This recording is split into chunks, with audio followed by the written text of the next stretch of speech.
A blessed, blessed Thursday morning po sa bawat isa. Good morning, good morning, good morning. Palang Thursday morning sa ating lahat. Tayo ay gaganap ng ating morning devotion ulit. Bago tayo magsimula, katulad ng dati, tayo po muna ay yumuko at manalangin. Panginoon naming Diyos na makapangyarihan sa lahat, Ama, maraming salamat po ulit sa pagkakataon na ito na kami ay gaganap ng aming gawain sa umagang ito para makapagbulay-bulay sa iyong banal na salita. Maraming salamat, Ama, sa panibagong kalakasan na taglay namin at sa pagkakataon, Panginoon, na kahit kami ay nasa iba't ibang dako, meron kaming pagkakataon na maging isa sa pagpuri at pagsamba sa iyong banal na pangalan. Samahan mo po kami, Panginoon, sa gawain na ito. Gabayan mo po ako, Panginoon, sa pangunguna ng pagbabahagi ng iyong banal na salita. Tulungan mo, Panginoon, na ang lahat ng aming maririnig na iyong salita ay patuloy na tumanim sa aming puso't isipan, patuloy na ikalago ng aming pananampalataya, at patuloy na makita sa aming pamumuhay. Dinadalangin din namin, Panginoon, ang lahat ng mga mahal namin sa buhay na hindi namin kapiling sa mga oras na ito, anuman ang kanilang pinagkakaabalahan. Ikaw po nawa ang gumabay sa kanila, ikaw po nawang mag-ingat sa kanila, at tulungan mo na nawa sa susunod na pagkakataon ay makasama din namin sila sa ganitong gawain. Patuloy din namin, Panginoong, idinadalangin at itinataas sa iyo ang mga mahal namin sa buhay, mga kapatiran na patuloy na nagpapagaling at may mga pinagdaraanan sa buhay. Samahan mo po sila, haplusin at pagalingin at tulungan, Panginoon, na mapagtagumpayan ang anumang pagsubok na ito na kanilang pinagdadaanan. Muli, Ama, hinihiling namin na gawin mo po kaming katanggap-tanggap at kaaya-aya sa iyong banal na harapan. At muli ang lahat ng ito'y dalangin namin sa matamis na pangalan ni Jesus. Amen. Amen. Muli, mapagpalang umaga sa ating lahat. Ayan. Sino yung ating kasama? Ayan. A blessed morning sa aking anak na si Christine. Ayan. At sa mga manunood pa ng replay ng live na ito. Ayan. Today is April 23 at tayo ay nasa day 25 yon kasi nga nag-advance tayo at dahil dyan tomorrow day 26, 27 so siguro yung 26 natin tomorrow, tapos yung 27 and 28 natin ay mapupunta yun ng Monday at saka Tuesday. So eksakto yun, no? Nandun tayo sa April 28. Ayan, a blessed morning kay Ading Shirley at sa lahat ng kasama mo sa iyong tahanan. Ayan. Good morning, good morning. So for today, no, day 25, we focus on a phenomenon, no, every athlete and climber knows. Actually, ngayon ko lang din to malalaman dahil nung nire-review ko na banggit, no, sa mga climbers itong salitang the second wind. Sabi ko, ano ba yung the second wind? Ano ba ang the second wind para sa mga climbers? And eksakto ito, no, dito sa ating faith in action na ating tatalakayin sa araw na ito. In my life, no, sa aking buhay, no, in my experience, no, especially in climbing. Yan. Hindi naman po talaga ako climber, pero nung kabataan ko, nung dalaga ako, sumasama ako sa mga mountain climbing pero hindi matataas, no, yun nga. So naikwento ko sa inyo dito sa ating topic na ito, nabanggit ko na noong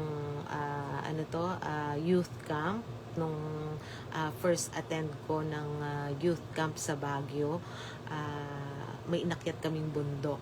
Ayan, umakyat kami ng Ambyong. Yon, doon ko na-experience talaga yung hirap ng pag-akyat Sa lahat ng mga naakyat ko, doon ako nahirapan.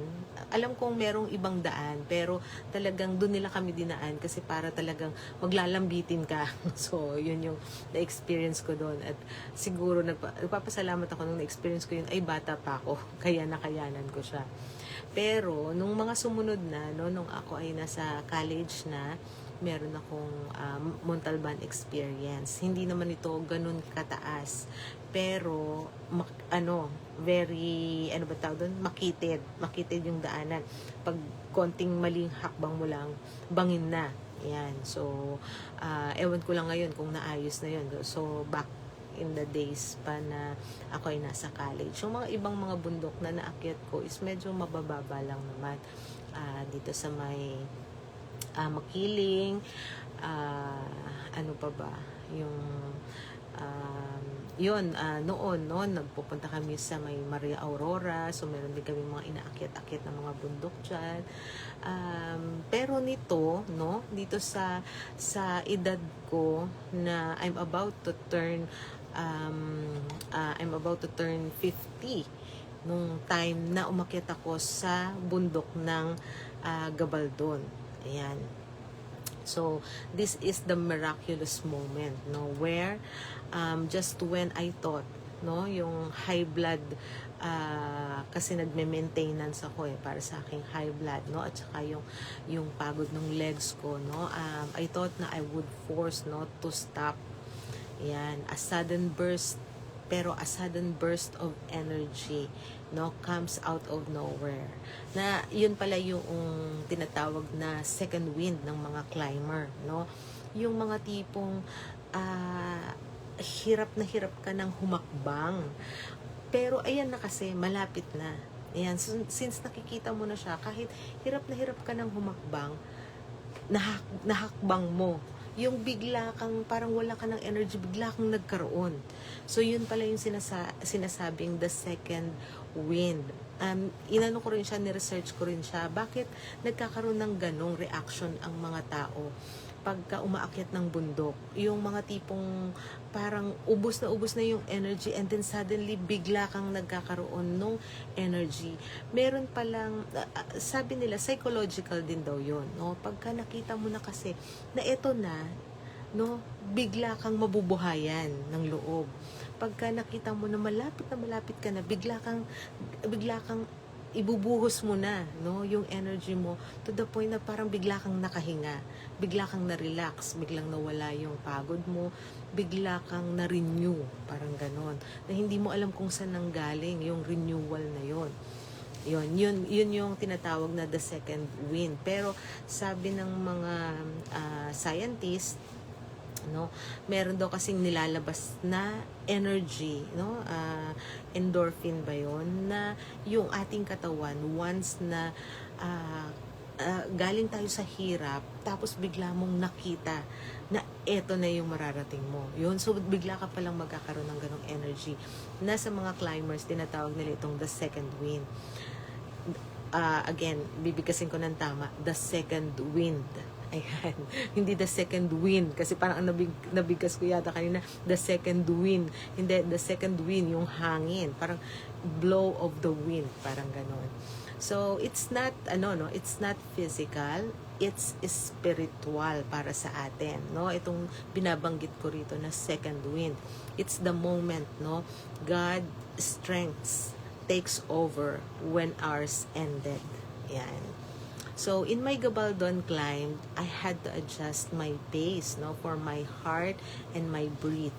Kasi nga, yung edad ko, no. So, in this phase of life, I had to adjust, no, for a changing body. Siguro, not everyone, no, can relate. Yung mga parents, yung mga nasa halos kaedad ko or nakalagpas na sa edad ko, makaka-relate dito, no? But isi-share ko pa rin sa inyo kasi ito yung kino-consider ko na dito ko na-experience yung second wind sa buhay ko. So, as I experienced this, no, this exactly where I found the new strength. Ayan, so as we dive in dito sa ating day 20 25, no? Na ang title natin is The Second Wind, no? Dito sa ating Faith in Action, The Summit. Ang ating Bible verse na pagbabatayan ay matatagpuan natin sa 2 Corinthians chapter 12 verse 9. At ito yung sinasabi, "But he said to me, my grace is sufficient for you, my power is made perfect in weakness." Napakaganda, no? Alam natin na ang biyaya ng ating Panginoong Diyos ay higit pa sa sapat para sa atin. Ito ay may kapangyarihan na bigyan tayo ng kalakasan sa oras na tayo ay nanghihina, na tayo ay makatayo, no? Sa oras na pakiramdam natin bibigay na yung kalooban natin, bibigay na yung ating sarili.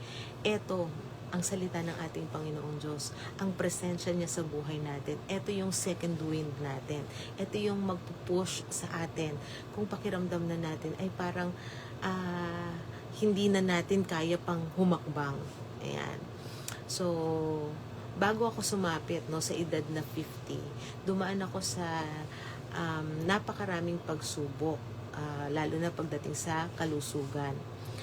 Maraming tao yung nahihiyang pag-usapan, no, itong tinatawag nating midlife crisis. Akala natin tungkol lang ito sa pagiging irritable o pagkakaroon ng attitude, no? Pero ngayong naranasan ko na ang mga pagbabagong ito, na-realize ko na isa pala ito sa panibagong bundok na kailangang akyatin, lalo na sa aming mga kababaihan, no? Actually, hindi lang naman talaga sa mga kababaihan, sa lahat, pati kalalakihan. Yun nga lang, siguro sa attitude na lang o sa pagharap sa ganitong klase ng pagbabago ng estado, yung kumbaga yung change of cycle, no, sa katawan ng tao. Depende na rin yan sa kung paano mo tinatanggap. Ako, yung mai-share ko lang sa inyo is yung experience ko. Siguro dahil sa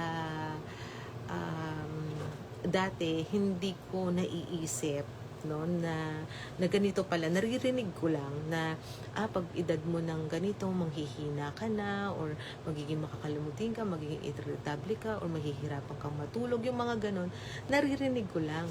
Hindi ko pa siya ma-visualize sa sarili ko kasi malakas pa yung pakiramdam ko eh. Pero totoo pala na as you age, mararamdaman mo pala yun, and dun ka pala manghihinayang sa mga pagpapabayang ginawa mo nung mga nakaraan. Ayan, kaya sabi ko, napakahalaga talaga na makinig ka sa payo ng mga magulang o yung nakatatanda sa'yo. Kasi maaring iba yung pagtanggap mo sa ngayon, pero it's real pala, no? Pagka tumungtong ka na sa ganyang edad, iba na pala talaga. Ayun. So, iba-iba rin naman tayo ng experience. Meron ding iba na talagang sadyang yung genes nila strong talaga. Kaya maaring iba rin yung reaction sa katawan nila. But in general, no, lahat ng tao habang tumatanda, dumadaan sa pagkahina ng katawan. Yan, pagbabago ng katawan. So ito ay isang phase, no, sa buhay natin, isang bahagi sa buhay natin na makikita natin ito ay isang bundok na kailangan nating harapin, no, kailangan nating akyatin, kailangan nating pagpusilihan, no, at habang nagkakaedad tayo, tinitignan tayo ng mga nasa paligid natin, no, paano ang isang Kristiyano na nagkakaedad na hinaharap yung mga ganitong pagsubok. Yun. So, ang physical changes, no, sa yugtong ito ng buhay ay hindi madaling proseso. Yun yung pinaka gusto kong iparating, no, sa bawat isa. Para itong matarik na bahagi, no, ng Gabaldon Trek, no, kung saan ang katawan natin ay parang hindi sumusunod sa gusto ng isip natin. Yan. Minsan gusto mong gawin to, pero hindi na kaya ng katawan mo. Ayan. Pero sa gitna ng hinihingal at pakiramdam na ganito, nararanasan natin, no, yung second wind. Ako naranasan ko yung second wind. Natutunan kong sumandal sa kapangyarihan ng Diyos sa halip na sa sarili ko lang nalakas, no? Yung perseverance, yan. Ito yung mahalaga, yung pagpupursige natin in this phase means trusting God's promises more than our physical symptoms. Ayan. Nung una akong nakaramdam, nagpanic ako. Yun siguro, yun ang sa tingin kong magandang explanation dahil nga hindi ko ina-expect na ganun pala ang pakiramdam ng mga changes o pagbabago na mangyayari sa aking pangangatawan pagpasok ko nitong tinatawag na midlife crisis. Nagpanic ako, no? Plus yun nga andoon yung thought na mamamatay na ba ako, yung ganun yung ganung isipan, yun yung hindi natin dapat pinakikinggan. Dapat ang pinakikinggan natin ay yung boses ng Panginoong Diyos na, anak, hawak kita, huwag kang mag-alala, yung ganon, no? So parang kailangan mo lang is humakbang, huminga, kailangan mo lang is kumapit sa akin. Yan, yun yung dapat na pinakikinggan natin sa ating sarili, no? Pero honestly, nung time na nakakaramdam ako ng ganon, yung panic, yan, yung tinatawag na panic attack, yun yung pinaka-dangerous na bigla kong na-realize na kulang pala yung faith ko. Ayun. So, all of us, no, I'm sure na in some point sa buhay natin, dumarating tayo dun sa takot. Ayan. Pero ito lang naman yung simpleng kasagutan, no? Pagkatiwalaan natin yung great guide natin, ang ating Panginoong Diyos.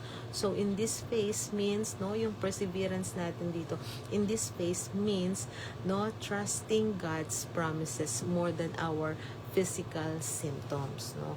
Ngayon masasabi ko na nasanay na ako no, sa mga pagbabagong ito, at ang laking pasalamat ko dahil ang mga salita ng ating Panginoong Diyos yung naging lakas ko para magtagumpay sa bagong yugto na ito. I am not just aging, no, I am ascending. Yan. And gusto ko lahat tayo magkakasama, that as we age, no, magkakasama tayo, nag-a-ascend or umaakyat, no, nagka-climb dito sa pagtaas ng ating faith para sa ating Panginoong Diyos. So the easy to understand walk with me breakdown. Eto, no, tandaan natin yung salitang the mid-climb shift. Ano kaya yun, the mid-climb shift? Ito yung binabanggit ko, no, the midlife, no, ay ito yung downhill. Ito ay yung retooling na tinatawag para mas mataas na akyat. Don't be ashamed of the changes. Be proud of the strength that you've gained, no, through these changes. Ayun. Tsaka dito sa mga experience na pinagdadaanan natin sa ating buhay. Another is leaning, moving. Yan. Meron palang leaning, moving, no? Yung nakasandal ka pero nagmo-move ka. Ayan. So, parang ako naiisip ko yung leaning, moving na yan, na nakasakay ako sa kabayo at nakaangkas ako dun sa meron talagang nagko-control dun sa kabayo at naka-lean ako, no, nakayakap ako dun sa nagko-control sa kabayo. So parang ganun ko na i-imagine itong leaning, moving, kasi minsan, no, yung pinaka malakas nating hakbang ay ang paglin o pagsandal natin, no, sa ating Panginoon. When we realize that we can't do it alone, that's when His power takes over. Yan. Another is grateful for the face. Ayan.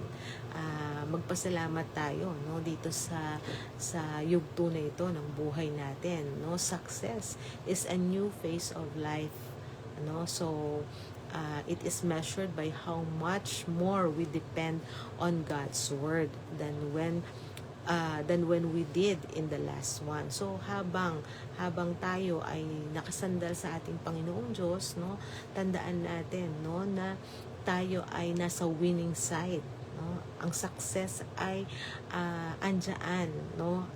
For sure mararating natin ito kung tayo ay nakasandal sa ating Panginoong Diyos. Ayan. So, a blessed morning kay Sister Joy at gayon din kay Brother Albert kung kasama mo siya ngayon sa inyong tahanan. Good morning sa inyo at sa iba pa ninyong kasama ngayon sa mga oras na ito. So, yun nga, dito sa ating pinag-aralan, no, sa umagang ito, no, yung the second wind. Tandaan natin na ang bawat isa sa atin, ano man yung pinagdadaanan natin, meron tayong second wind kay Lord. At yun yung kahit ubos na ubos ka na, no, bigla kang magkakaroon ng energy pag kumapit ka sa Kanya, pag lumapit ka sa Kanya, pag dumalangin ka sa Kanya, pag tumawag ka sa Kanya, at nakinig ka sa Kanyang mga salita. Ayan, okay. And so, bago tayo magtapos dito sa ating morning devotion, let's have a reflection. Ayan. May bagong phase, no? May bagong phase ka ba sa buhay mo ngayon? Ano itong kinatatakutan mo o ikinahihiya mo? Ayan. So, sa akin, no, sa buhay ko, dati, takot akong i-open up yung mga bagay na ganito. Kasi feeling ko, baka ako lang nakakaramdam. Pero later on, nang makausap ko yung mga kaibigan ko, all of us pala, no, buong batch ko pala, sabihin, eto pala talaga yung pagdadaanan namin. So, minsan, no, pagka maging open tayo, lalo na kay Lord, i-open up natin sa Panginoong Diyos lahat ng nararanasan natin, no?